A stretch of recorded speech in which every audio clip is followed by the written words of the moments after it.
ওকে, তো আমরা আজকে যেটা করব সেটা হচ্ছে কি, এখান থেকে বুলেটস এবং এই নাম্বার, এই দুটি কাজ আমরা করব। তো বুলেটসে কি, বিশেষ চিহ্ন দ্বারা যদি আমরা লাইনকে সজ্জিত করতে চাই তাহলে অবশ্যই আমাদের বুলেটস নিতে হবে। আবার বিশেষ নাম্বার দ্বারা যদি আমরা লাইন সজ্জিত করতে চাই তাহলে আমাদের অবশ্যই এখান থেকে নাম্বারিং নিতে হবে। তো এটি করার জন্য আমাদের যেটা করতে হবে, প্রথমে যেখানে বুলেট সেটিং করব সেখানে জাস্ট লেখাগুলো সিলেকশন করতে হবে। সিলেকশন করার পরে এখান থেকে আমরা বুলেটসে আসবো। দেখুন বন্ধুরা, এখানে বুলেটসের চিহ্ন আছে, সেখানে ছোট্ট একটা বিন্দুর মতো অথবা অ্যারোর মতো আছে, এখানে ক্লিক করতে হবে। ক্লিক করার পরেই এখানে সামনে যে বুলেটস দেখতে পাচ্ছি সেটা আমরা নিতে পারবো। তো এখানে জাস্ট একটা ক্লিক করবো, তাহলে কিন্তু বুলেটস এখানে চলে আসছে। তো এখানে মাত্র কয়েকটা চিহ্ন আমরা দেখতে পাচ্ছি, কয়েকটা মাত্র চিহ্ন দেখতে পাচ্ছি। তো আরও অনেক চিহ্ন, আরও বেশি বেশি চিহ্ন আছে, সেটা কোথায়, সেই জন্য আমাদের যেতে হবে এখানে ডিফাইন নিউ বুলেটসে ক্লিক করতে হবে। ডিফাইন নিউ বুলেটসে ক্লিক করার পরে আমাদের এখানে স্যাম্বলে ক্লিক করতে হবে। স্যাম্বলে ক্লিক করলেই এখানে আমরা দেখতে পাবো ফন্ট দেখতে পাবো। ফন্টের এখানে আমরা দুইটা অপশন ইউজ করব। এখানে ক্লিক করার পরে একটা হচ্ছে উইংডিং আর একটা হচ্ছে উইংডিং 2। বর্তমানে কিন্তু এখানে উইংডিং আছে, এখন আমরা উইংডিং 2তে ক্লিক করব। দেখুন আরও অনেক স্যাম্বল আমরা এখানে পেয়ে যাব। তো এখান থেকে যে স্যাম্বলটা দরকার হবে সেটা ক্লিক করতে হবে। জাস্ট ক্লিক করার পরে আমরা ওকে দিব, আবার ওকে দেবো, তাহলে কিন্তু ওই ভিতর থেকে ডিফাইন নিউ বুলেটস থেকে কিন্তু এই স্যাম্বলগুলো এখানে যুক্ত হয়েছে।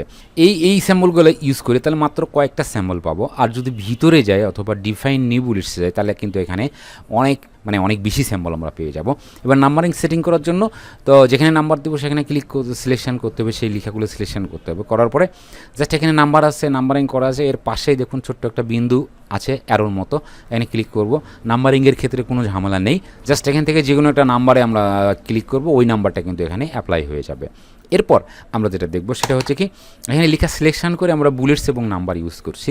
এবারে আগে আমরা কী নিব, বুলেটস নিব, তারপরে আমরা লিখব। তো সেই জন্য যেটা করতে হবে, এখানে আসতে হবে, এসে আমরা ওই ডিফাইন নিউ বুলেটসে যাওয়ার পরেই এখান থেকে স্যাম্বলে ক্লিক করব। এখন কি উইংডিং 2 আসে, এখান থেকে চেঞ্জ করবো, এবার শুধুমাত্র উইংডিং ক্লিক করব।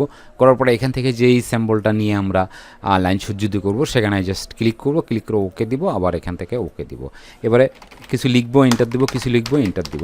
নিচে দেখুন যে স্যাম্বলের দরকার নেই, ডবল এন্টার দিলে ওটা কিন্তু চলে যাবে।